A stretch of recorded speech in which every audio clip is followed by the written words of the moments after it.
renewals on the horizon for many businesses, there's no better time to take charge of your Microsoft 365 costs. We're thrilled to offer our listeners an exclusive 5% discount on your current spending, but don't wait.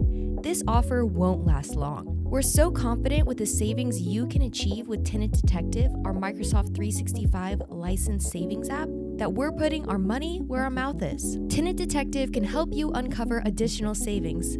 Think 20 to 30% by identifying unused licenses and optimizing your subscriptions based on actual usage. This isn't just a discount. It's our way of demonstrating how much better we are as a cloud solution provider compared to your current partner. Don't let this opportunity slip away. Visit plow.net/Microsoft 365 promo to unlock your 5% discount on Microsoft 365 licensing. Offer available for new Plow Networks customers only. Hey, Cut the Shit listeners. You can find every episode on Apple Podcasts, Spotify, or YouTube. Go check us out. Welcome back, everybody. You're listening to Cut the Shit, a podcast series that aims to take a closer look at the impact of the IT industry, both the good and the bad. Cut the Shit is brought to you by Plow Networks, a managed IT services company based just outside Nashville, Tennessee. I'm Bryan Link, COO here at Plow, and I'll be your host for this series. I'll ask questions, and with the help of our guests, try to dig deep on some of the key challenges we all face dealing with IT. So with that, let's cut the shit and get started. On today's episode, it's my pleasure to have Nathan Whittacre as our guest. Nathan is the founder and CEO of Stimulus Technologies, a managed IT services provider, MSP for short, based in Henderson, Nevada. So it's taken me more than 3 years of podcasting to finally interview a fellow traveler in the IT services business. And I have to say, I really enjoyed this conversation.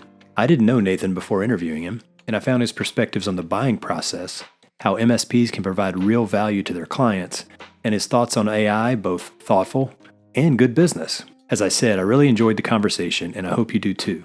Despite Nathan and I being in the same industry, there's very little inside baseball here, I promise. So with that, here's my conversation with Nathan Whittacre. Nathan, welcome to Cut the Shit. How are you today? Oh, it's great. I appreciate being here, Bryan. Well, we're glad to have you. I'm excited. You know, it's funny. Been doing the podcast now for a while, and I've talked to a lot of people.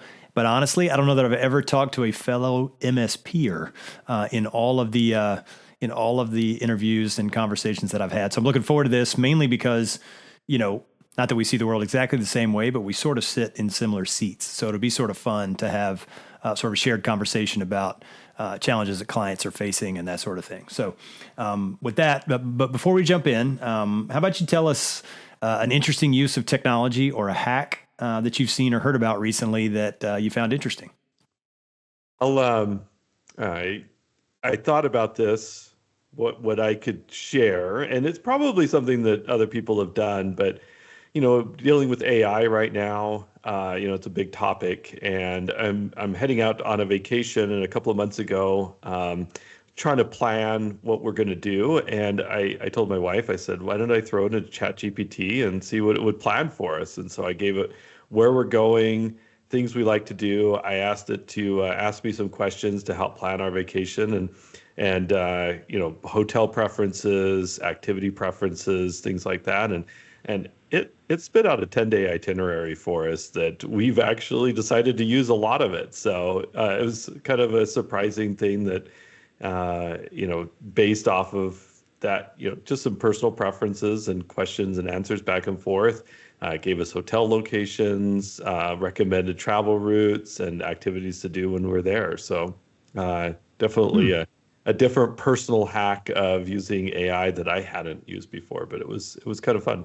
Interesting. It's very practical too. I think, you know, as I think you and I will get into during the conversation, at least I know our clients and from what I read, lots of people are struggling with what I'd call earthy uses of AI. Like, what is it that we can do that actually either replicate or make something easier that we're already doing, or help us do something, you know, repetitive or boring that we can do a little bit better, right? And in many ways, it's sort of a kind of software 2.0, right? That's, as I've always said, if you think about B2B software, I can't tell you how much of it out there that's now worth billions of dollars is basically, if Excel won't do it, or it's hard to use, if you can make software that's basically a better Excel, like that's a valuable business product, right? I mean, a CRM system is a fancy spreadsheet. I mean, I know that's an over exaggeration, or at least the earlier versions that's what they were, right? I mean, database in general was how do you make a flat spreadsheet into something that's not flat, right? And so in many ways, what you're describing, I think, is a great example of what are some of the more basic use cases of AI that can be pretty transformative. Because like you said, you just described, I mean, putting together a 10-day itinerary is hours of work and research, right? To pull all that together. I mean, that's incredible time savings that you guys were able to garner. So congratulations on that. And I'm going to keep that in mind for the next trip we plan. I think it's a good also question that business owners need to ask ourselves in general. I mean, and I'm talking MSPs too, is, can a consumer or another business put what we do into AI and receive the same results, Right. And I mean, I just took the job away from a travel agent. Yep. By using AI, and of course, I'm going to use some other online tools to gather some additional information. But I think it's a good, good question that we need to ask ourselves: is our business going to be automated away through AI, and are we really providing a value add to our customers and our clients beyond what is publicly available through an AI system? And I think it's conversations that we have to have internally and with our MSP clients is, how do we leverage it, and then how do we ensure that we're not out of business next year? For sure, that's a problem for us, and also for if we're working with internal IT folks, you could ask the same question there: are their jobs at risk if a company can use AI to do the same thing that internal IT is doing, right? So it's the same question that gets extended into other domains, right? So you're right. It's one we all have to grapple with for sure. So well, let's kind of get into it. But before we jumped right in, let's take a couple of steps back. To get us started, how about just give us a quick thumbnail sketch on your background and sort of how you got started in technology. Sort of give us get us up to date to where you are at Stimulus. But I know there's a lot, so kind of keep it tight. But walk us forward from the early days to where you are today. Sure. I've always loved technology. From the day that an Atari 800 XL showed up under our Christmas tree when I was a little kid. What was your first game? Oh, we actually had to write a lot of our games. So I remember having to copy some code out of a magazine to make this bubble maker game. And it was just like a little guy that went along and like bounced some bubbles up to kind of like Space Invaders type thing. So. The first cartridge game I remember was Pitfall, but that's a little bit later because that was Activision. So that's a little bit later, but that's the first one I really remember. I know there were earlier ones, but that's the first one. And I remember thinking it was the coolest thing I'd ever seen. So. Yeah, so it just sparked an interest. I had some odd jobs initially at a small computer store. Eventually took that over and formed Stimulus Technologies in 1995. My brother and I, worked on computers, built computers in his garage while going to college. I have a bachelor's and master's degree in computer science, and so part of the business was software development initially, and he took that over and moved it over to a different company. And our focus has been on managed IT services. So the company, we operate in 5 states, have about 75 employees. And focused on a comprehensive IT solution for small to mid-sized companies, everything from managed IT, cybersecurity, internet, voice over IP services, just a comprehensive solution.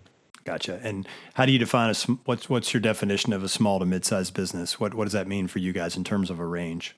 So when I say small, I'm talking under 50 employees. Mid-sized is the 50 to 250 range. Okay. So under 250, would be okay. That's fair. Okay, so you gave us a rundown on Stimulus, so we kind of know where you are. So 75 employees. Just curious, what's your footprint look like? Are you guys? Is everybody local? Are you spread around now? What has the past 3 or 4 years changed? Sort of the geographic and locational dynamics of your team?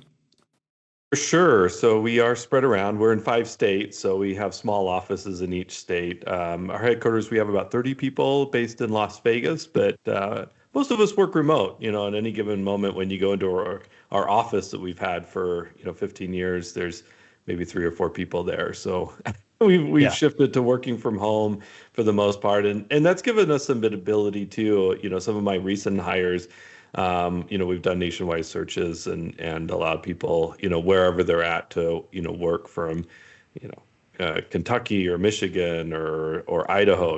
We've hired people that are outside of our service area that can do, engineering work Right. remotely. Have you done any offshore? We don't use any offshore resources, but obviously we know lots of people that do, and that's a specific, and we have lots of clients that do as well. So it's a specific skill set to sort of understand how to do that. Is that something you guys have gotten into? We have not. We actually made a strategic decision that we want to stay onshore, and so I hope to continue that. I think U.S. based employees, obviously help our economy here in the U.S. and there's obviously some language issues and things and time zone issues you have to deal with when you offshore. So we've Yeah. made the strategic decision to stay in the continental U.S. And do you do 24/7? We provide 24/7, but we use a third party to, that's onshore also. We made Right. sure that their employees are US based and they provide the late night support. Right. Right. Yeah, that's a real challenge. We kind of have a mix. We do some internal and some partner for after hours, and it's a challenge for sure. Getting people to work in the middle of the night. I don't want to work in the middle of the night. So I understand. That's a specific kind of individual with a specific life situation who's looking for that. They're out there, and you can make good money doing it, but it's definitely a challenge to find quality people. So. And our clients, we hear that they have challenges with that as well. Even, not just on the IT side, but, we have a lot of healthcare facilities or, logistics or transportation, and those graveyard shifts are definitely tougher to staff. Let's pivot kind of to what we were talking about, kind of maybe circle back to where we were. I guess it's the weave. Isn't that what Donald Trump calls it? Let's do the weave. We'll weave back to to where we were to begin with, maybe a little bit quicker than he does. Since we're both in the same business and thinking about, we, like me, you spend a lot of your day thinking about your clients, right? What do they need? What problems are they having? How can we help them solve problems better than anybody else so that, to your point, they'll keep hiring us, over time. What's your perception of the buying process when it comes to buying technology if you're on the buyer side? So we're on the sales side, right? We're selling services to people, but we work with people who have to buy all kinds of stuff. And I used to be on that side. I was a CIO before I got over onto this side. And my recollection of it was really hard, that it's hard to find good people to trust.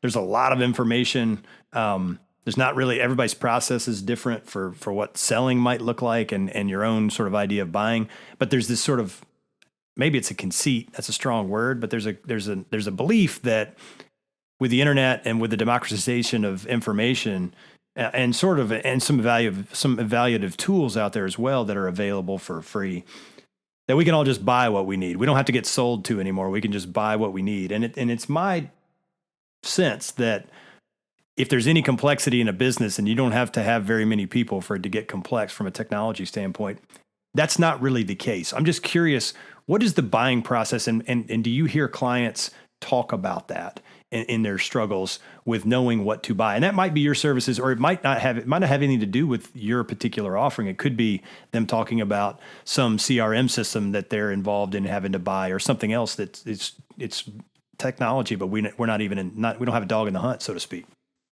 I think one of the things is if it's any size business and been in any operation at for a given time, they probably have something in place already that's doing a portion of what they want done. And so, that kind of creates a lower bar. And then I think from a buying standpoint, and I go through this myself, when I'm, partnering with a new vendor or buying a service, we recently went through a major technology change internally with our accounting system. You reach a point that, you're paying for, what you want out of it is much higher than where that bar is. And so I think, when you're buying any product or service, there's some type of pain that comes that is going to reach you to say, I got to make a change, because there's, every business knows that switching cost is expensive, both time and money. And so the pain has to outweigh the switching cost at any point. So Yeah, I mean, it's amazing, and you're right to turn the sort of the lens back on our own business.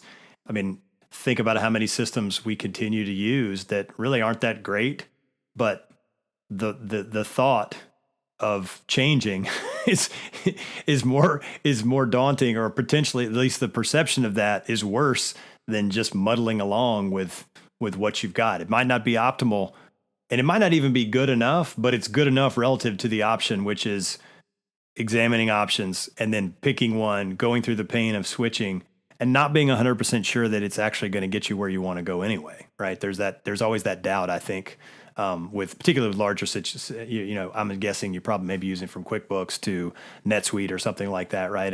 And it's easy to point out all the flaws and the shortcomings in a system like QuickBooks once you get to a certain size. And NetSuite will have lots of promises of additional features, but you have to get there. And that's the pain that you were describing, right? Yeah, and I think it's tough for any business. We see a lot of line of business application projects go sideways and they revert back. And so, you want the, let's say 6 months after a conversion, you want the people to say, "Man, why didn't we do this sooner? It's Right. so much better." You don't want to say, "Oh my gosh, I would rather just go back to the old location or old system." This is no different. It's the same. It's a different kind of problem, but the net is the same, right? And so why did we do that? That creates a lot of buyer's remorse for sure. For your team, and I don't know we hadn't talked that much about sort of the structure of your company in terms of how you sell, but how much effort are you putting into this idea of trying to be a solid resource for buying as opposed to selling what you offer? And that may sound like semantics, but I think you know where I'm going. So I'm just curious, because this is something we're struggling with internally around how to do this, because it's somewhat new, frankly. I mean, or at least the mindset is somewhat new. I think, the little bit of shift for us is providing value before somebody becomes a client. It's one of the reasons why I wrote my book, The CEO's Digital Survival Guide. We do, free assessments for clients, cybersecurity or business operation assessments. I've been doing a lot of workshops with CEO groups, just to provide a value. And I tell the people that we work with is like, if you have any questions on technology, and even if you're happy with your current provider, but need, an idea to bounce off of somebody else, we're available for that. And I think that's really important is, us as providers, I think you used the word earlier, is we have to build that trust. And, that trust is built up over, little interactions over time. Right. That what we're saying, whether it's on a podcast or, in a book or, in a blog article or whatever it may be, it's the right information that people need. And then they say, this information is that I'm getting provided is wonderful.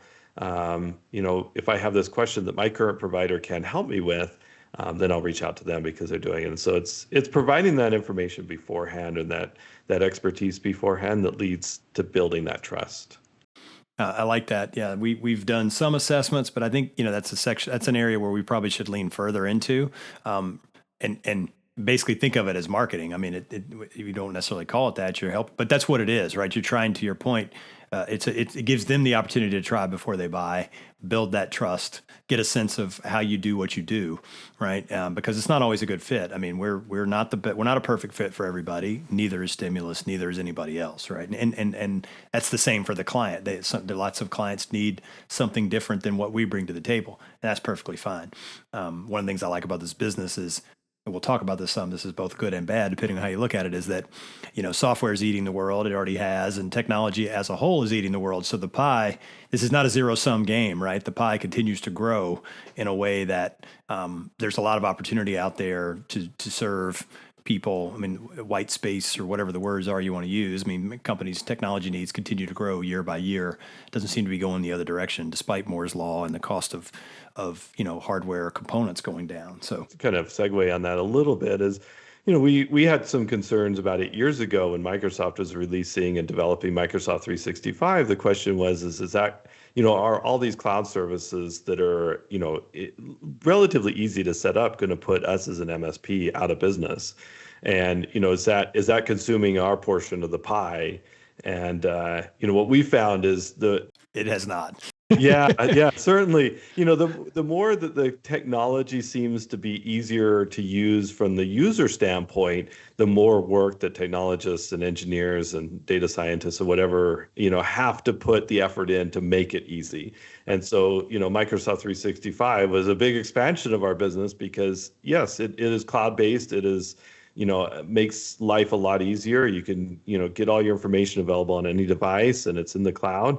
But man, the technology behind that and keeping it secure is much harder than if you just had a server in a closet. So Yeah, I mean, obviously that Exchange server was going to need babysitting from someone who understood it. That was a technical skill that, probably wasn't going to live inside a company.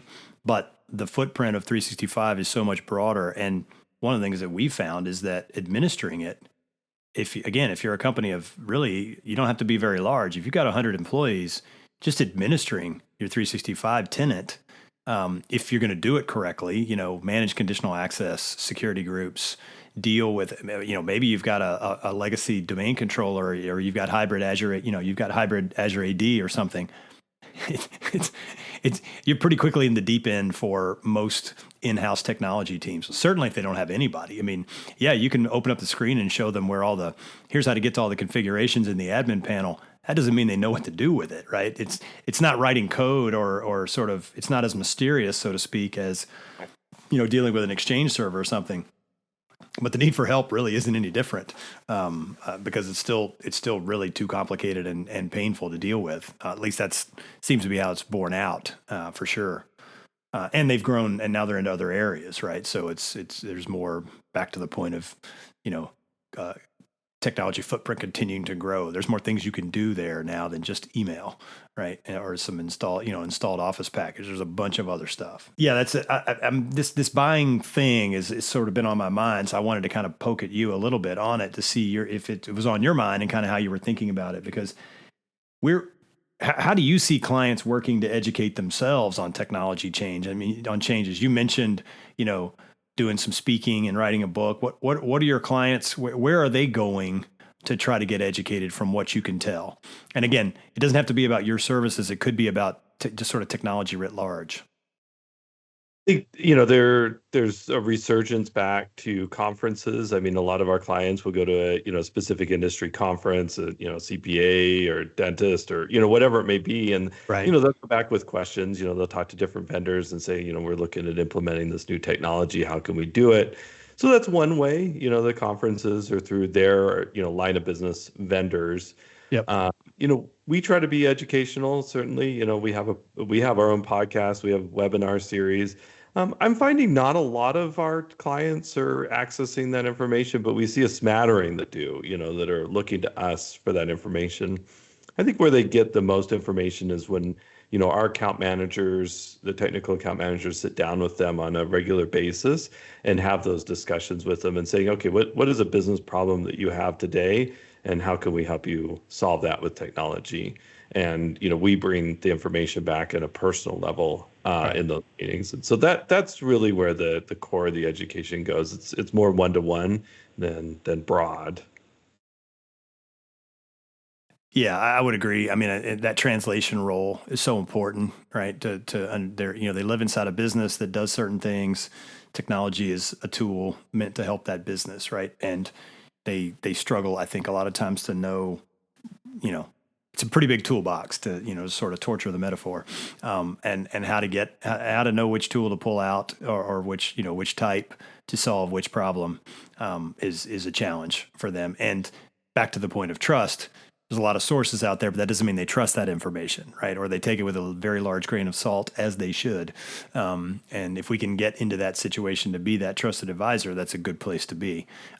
Now, you better do it right, because if you lead them astray, right, breaking trust, it's very hard to rebuild it. That's always a risk for sure. And again, it's the same for internal IT, right? If they go to the sales department or the marketing team or the operations team and recommend, help them bring technology to bear on a problem and it doesn't work, that's tough from a credibility perspective. So that's a risk for sure. And if you're in the advice giving business, it better be good advice, because eventually you'll usually get found out. So I worry about that a lot, just because there are so many options, and make sure our team is giving good advice or being careful in the process. I hinted at this a little bit about the reduction in costs, but obviously making computer components is a lot cheaper than it ever has been. With the internet, the ability to find information it's just ridiculous, right? How cheap it is now on a cost basis to find information. But despite all that, if you look at the percentage of budgets that are getting spent on technology inside companies, that percentage has grown and continues to grow. It may not be the same technology, but it's still technology. It's still sort of IT. And so I'm curious, because this is another one. I feel like you're my therapist to a certain degree, but these are the things that we struggle with when we talk to clients. Is how do they perceive when you talk to clients? How do you see them? What's their perception of value around buying IT? And sort of what's the rubric or the constructs that they're using to think about that? And that could be, again, specific to your services, but also maybe a degree or two out in terms of conversations that you guys may be part of. I've used this analogy every once in a while to explain this concept. And I think about some movies that I've seen, like Apollo 13, for example, and they show a room of engineers or draftsmen engineers, 50 guys in white shirts and ties sitting with their drafting table in front of them and, drafting out all these plans. Yep. And that same work, that same labor can now be done by maybe one or two engineers with AutoCAD and a computer. Yep. And, I think that's really where businesses need to look at it is, the automation, the efficiency of labor has improved dramatically as computers have become ubiquitous. Calculations that would take weeks or days are now instantaneous. Drawings or, work that data input, data analysis, whatever it may be, takes minutes or hours versus days or weeks. And so, maybe it's a transition from the labor line down to the technology line that really occurs. And then the top line increases exponentially because, there's a great graph I saw recently that showed the technology over time is a GDP multiplier. And so as an economy, total economy, our economy has increased dramatically, exponentially, because technology has become ubiquitous. So, from a business standpoint, every technology investment should be a multiplier to revenue. And because it eliminates some costs, it allows revenue to increase, and then it should also dramatically increase profitability because, if you can automate things and improve productivity of staff and employees, it just drives revenue or drives profit to the bottom line. Right. You should be able to do more with the same, like not maybe more with less, but certainly more with the same, right? In this conception. The only caveat I would give is we work with a number of banks, and they would tell you that spending on compliance does not increase revenue, but it does keep their Fed regulator or their FDIC regulator happy. And without it, they wouldn't get to generate any revenue. So it is what it is. There's a tax to be paid, sometimes to be in regulated industries, and that's an example. But at least it's not as complicated. And now they have software to help them do it. Where, to your point, they used to have a room full of people filling out forms because regulation of banks is not new, even though it may be more extensive than it used to be. I give in that workshop I give to CEOs, my title of the slide, which I always get chuckles at, is compliance actually drives profitability. And everybody's like, no, there's no way that compliance drives profitability. But, I think that the essence of what you just said, though, is without compliance, without, having sophistication in your operations, either you have no revenue because you can't be in that market, or it drives a certain level of sophistication that allows you to get maybe larger contracts, larger clients. Even if you're not in a highly regulated industry, maybe, a client is in a regulated industry. And so you have to live by a certain level of compliance to be able to work with that client, that might be a little bit larger business for you, like thinking of NIST or SOC 2 or Yes. CMMC and For sure. Yeah, for sure. The standards, I was sort of tongue in cheek. Obviously, I mean, if you think about what compliance is, right, it's just good process and procedure. And most business people, if you were to ask them, hey, do you think having good process and procedure is a good idea and will make you more profitable? They'll all go, oh, yeah, for sure. And you're like, okay, we have a compliance regime for it. They're like, no, I don't want anything to do with compliance, right? Because where their mind is going, and I used bank regulation as a specific example, because there's a lot of bank regulation that's not just process and procedure, right? Because of safety and soundness, there's a lot of things that they're looking at that they're not meant to help you be profitable, right? They're meant to protect to protect the treasury, that FDIC guarantee against those deposits. So there's a different incentive there than your business or mine becoming SOC 2 compliant because we want to serve financial institutions or being NIST certified. So for certain larger organizations that basically are like, we're not working with IT providers unless you have this standard because of what it says about the way you operate. Right. And you're 100% right about that. So, I'll consider myself checked there. I like your slide. That's a clever way to make a turn on that. This is a little bit of a weird question, but it's one I've been struggling with because I have this joke. It's not really a joke, but it's a sort of a conception that I have of IT services and both what we do and what internal IT teams do. And I'm a football fan, so if you're not a football fan, I'll explain it. But it's basically that IT people, IT services, internal or external, they're like offensive linemen, right? You block on every play, and if you do your job right, nobody notices. The announcers never talk about you. You score touchdowns, right, one after another, and they talk about how great the running back is, or the quarterback is amazing. Tom Brady threw great passes. They might mention the offensive line occasionally, but for the most part, it's unseen. Unless they get a penalty. And then the name and number gets called on the screen and they zoom in and they show number 63, the left tackle, and they'll be like, yeah, he got a holding penalty there. That's the only time you get to actually see the individual. And I think from that standpoint, it leads into the question, which is from your perspective, what do you think is the most underappreciated IT services, the IT service that companies pay for? I have some of my own ideas, but I'm just curious about, as you think about what's underappreciated, because that's a challenge for us and for internal services to make sure that we're doing a good job. How do we make that not be so underappreciated because it actually matters? So I'm just curious if you've ever thought about that. Yeah, I think about it a lot because it's always questioned, about what, and I think it's any proactive style service, that whether it's, ensuring that updates happen, which is, we've been talking about for 25 years and making sure Windows updates or, Yep. Business applications are updated and, charging for that service, back in the day. And now it's, a lot of that's automated, but, anything that's proactive that never gets seen. And now that's going into, your SOC services or, EDR, MDR type services, things that, are monitoring and working in the background. And sometimes it causes people some frustration because it stops them from doing what they think is their job. Right. And I think 2FA is another one that kind of falls in there because it causes frustration to the front Yep. people.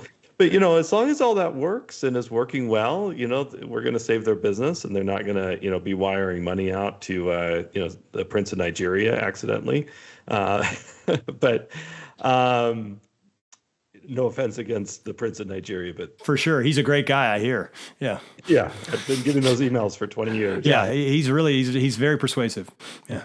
But that's the thing, is anything proactive is people question it. Well, I mean we're too small, or we're just not in an industry that hackers want to go after, and there's all these questions about why do I need to invest in these security or proactive services until there's a ransomware attack or a wire fraud or something like that happens. And then the question is, why didn't we do that? Why weren't you doing your job? Why weren't you protecting X system? And then that's when I think that's a perfect analogy to football, because that's what we see often. Right. Yeah, I think for me, we started as a sort of in the network business. That's sort of the heart of the company, doing building out networks with connectivity back in the day when it was more complicated with telecom and that kind of stuff. More providers, mixed bag on connectivity and, getting primary and secondary circuits and that sort of thing. But, a resilient network that's always up, it very quickly for companies becomes like, electricity, like it just supposed to work, and no one notices anymore. They forget what it was like before when, if there was an outage and someone was going to come out and plug in a cradle point and bring you back up, and you're down for 15 to 30 minutes to 2 hours, depending on where the location was, and you couldn't do business because you maybe had one critical, SaaS app or something. Like that's the kind of situation that at the time people really understood the power of connectivity, but now we just take it for granted because it's everywhere.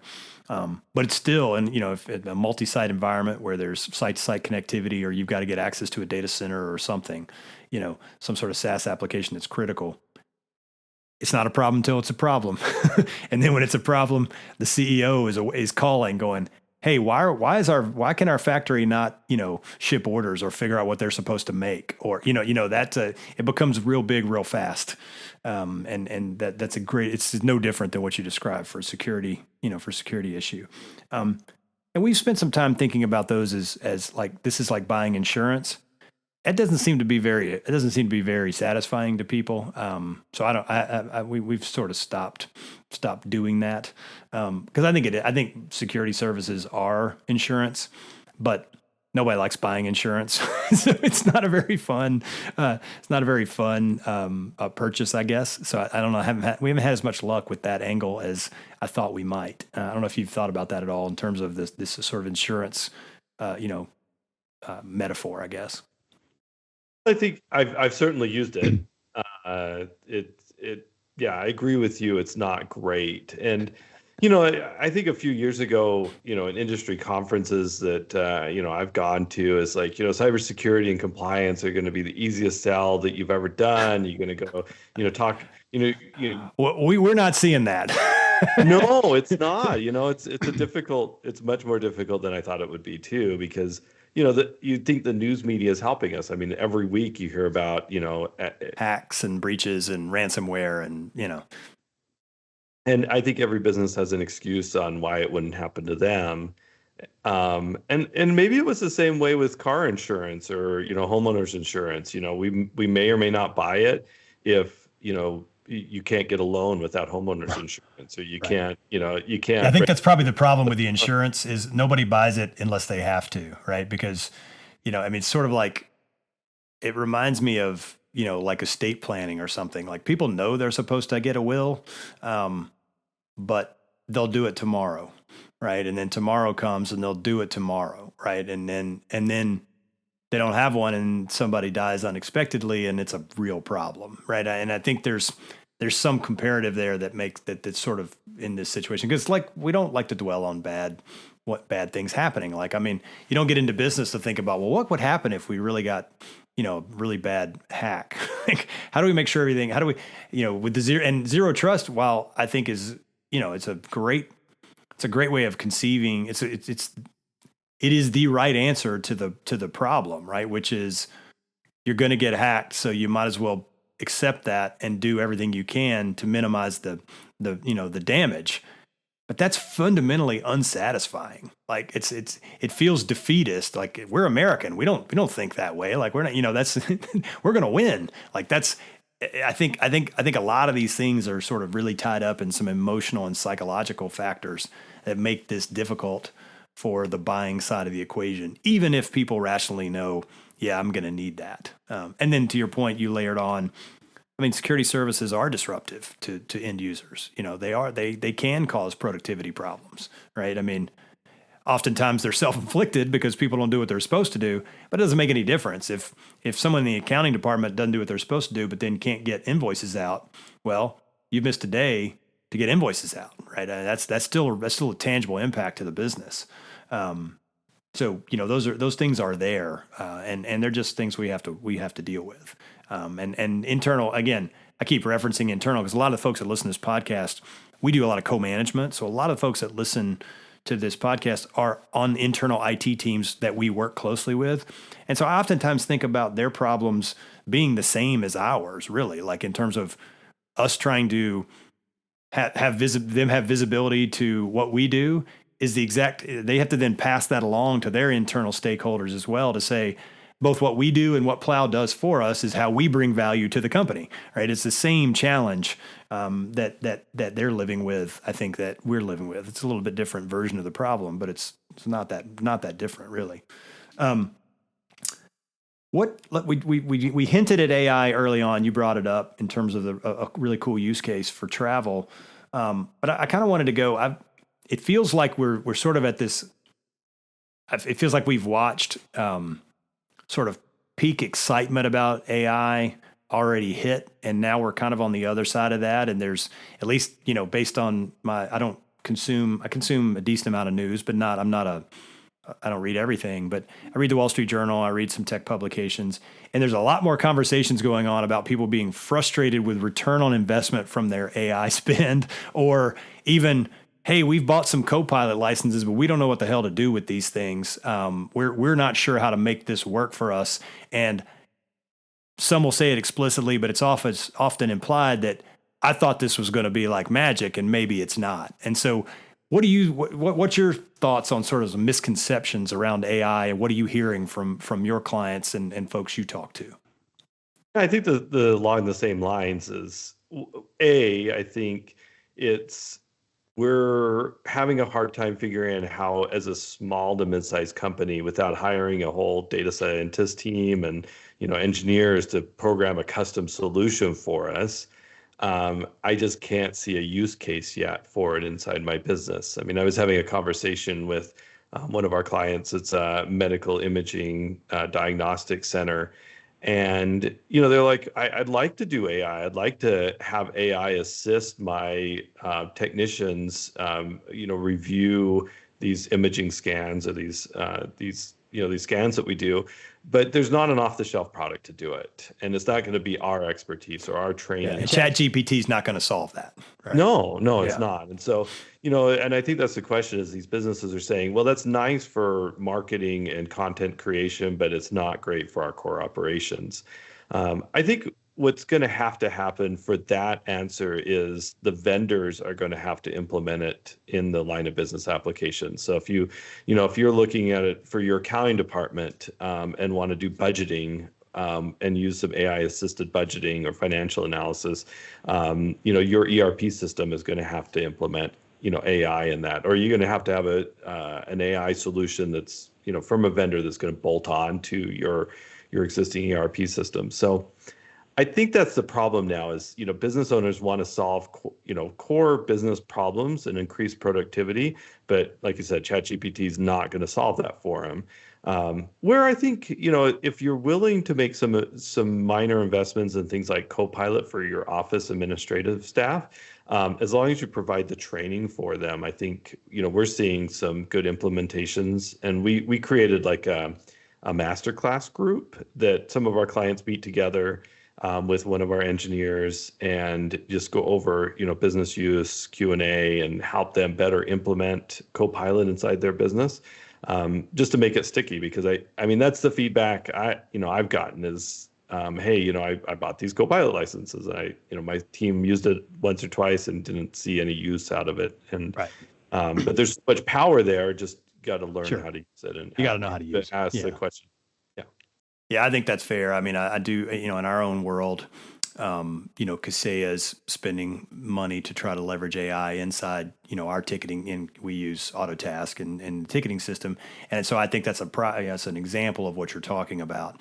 Now, I'll be curious. I'll be watching that closely because that's my line of business, right? And can the tools that they build inside that system meet our needs? Because we do have a developer who's gotten quite good at leveraging some AI tools and we've built, we've got a service coordinator bot that does good work for us in terms of ticket routing and some of that. And these are some of the things that Kaseya is talking about doing inside Autotask. But I'll be curious to see, to your point, how specific are the problems? How general can the problem, can we solve, is 80% of a solution to a problem good enough to make these tools worth implementing? Are they going to be charged for? Or are they just going to become part of the the ERP system or the ticketing system or the CRM system. I think a lot of that's to be seen, is yet to be seen. But I think that, to your point, will be a real critical next step for seeing this, seeing what I'd call much broader adoption and deeper adoption, if you will. I think there's a lot of surface adoption, people looking at it, and I think that's where the frustration has come from. Probably unrealistic to think that somehow, this was going to change the game in 2 years. I mean, if there's one thing we know about technology, what it's really good is hyping itself for transformation, right? And it usually gets there, but not nearly as fast as it's often talked about.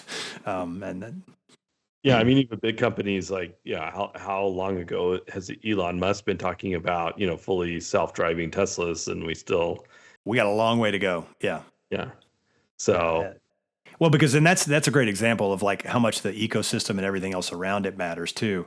Making a car that can drive itself down a road with nothing else in the way is one thing. Making a true self-driving car that can live in our world that wasn't built for self-driving cars, whole different ballgame. And that's the same for Gen AI, right? I mean, these tools are amazing, but how do you make them work inside Stimulus or Plow or, ABC company or the medical imaging company you were talking about, right? Much different, set of circumstances to deal with. So yeah, I think that's the real challenge. Listen, I've taken up a lot of your time, so I'm gonna wrap it up. I know you've got lots of other things to do. So final question. So when you think about the current state of IT service, it really kind of as a problem solver for companies, how optimistic or pessimistic are you feeling kind of over the next 3 years? Not long term, because I mean, I would think you wouldn't be in the business if you didn't think long term this is a really great place to be and can do great things.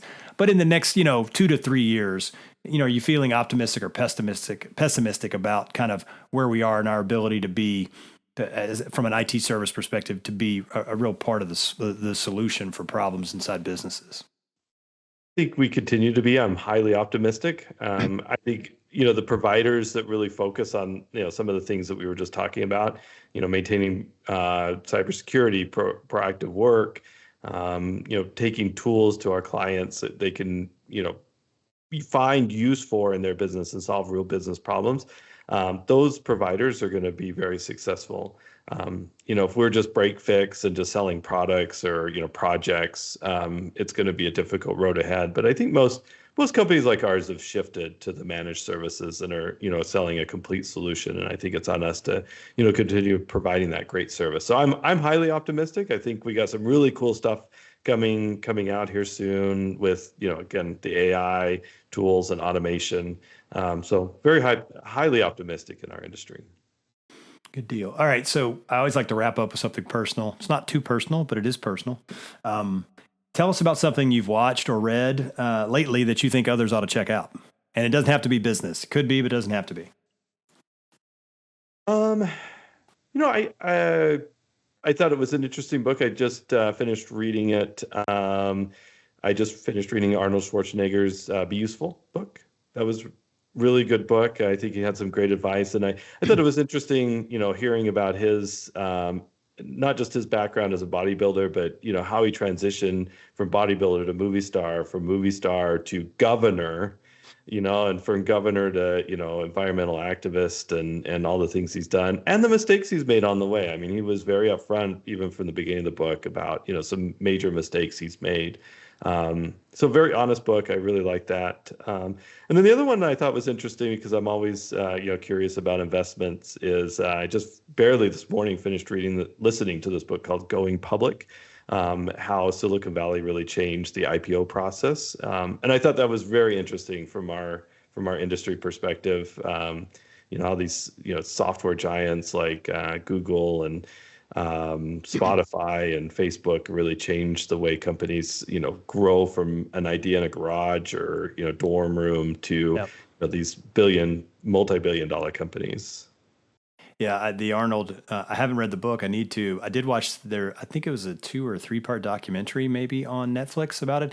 And it was really interesting. I always thought of him as sort of a cartoon character, because I didn't really know, other than, like most people, I saw him on TV, right? And he was Terminator, and I knew he was governor, and he has a thick accent. So it wasn't that I didn't take him seriously. I just didn't really know much about him other than the obvious. And I found him pretty a pretty thoughtful guy, which makes sense given, I mean, it's truly a rags to riches story of how he got to where he was from pretty much nothing in the conception of that. So I'll have to check the book out for sure.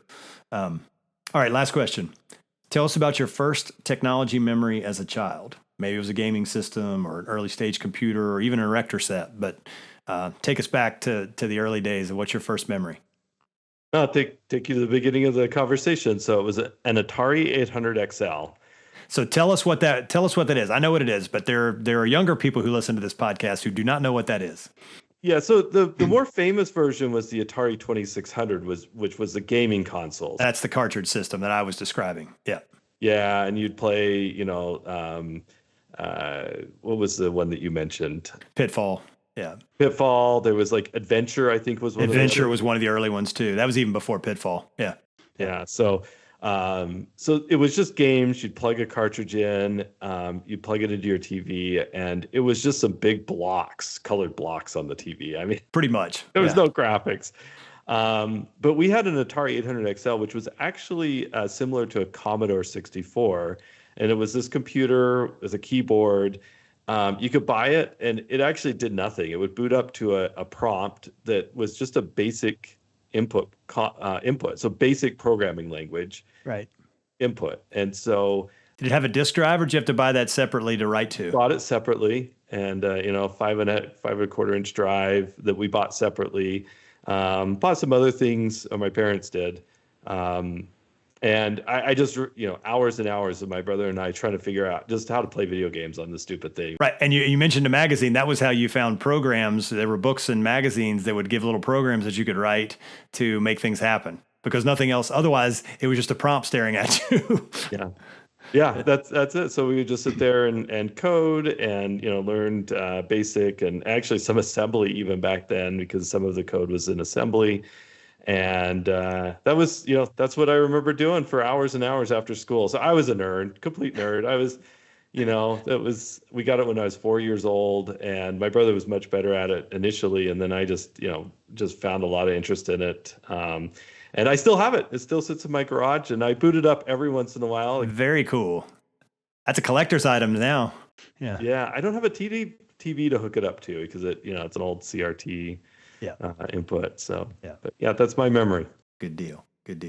All right, we'll wrap there, Nathan. Thanks so much for taking time. We really appreciate you being on the podcast, and it's great to talk to a fellow MSPer, and I wish you all the luck. Yeah, same to you, and thank you so much for taking the time, and everybody for listening. We hope you enjoyed this episode. If you are enjoying the podcast, we'd appreciate it if you would become a subscriber wherever you get your podcasts. And if you could rate and review the show on Apple Podcasts and Spotify, that would really help us out. Or you can just go old school and tell your friends, your family, your colleagues, and hell, anybody else who you think might want to hear something like this to listen in.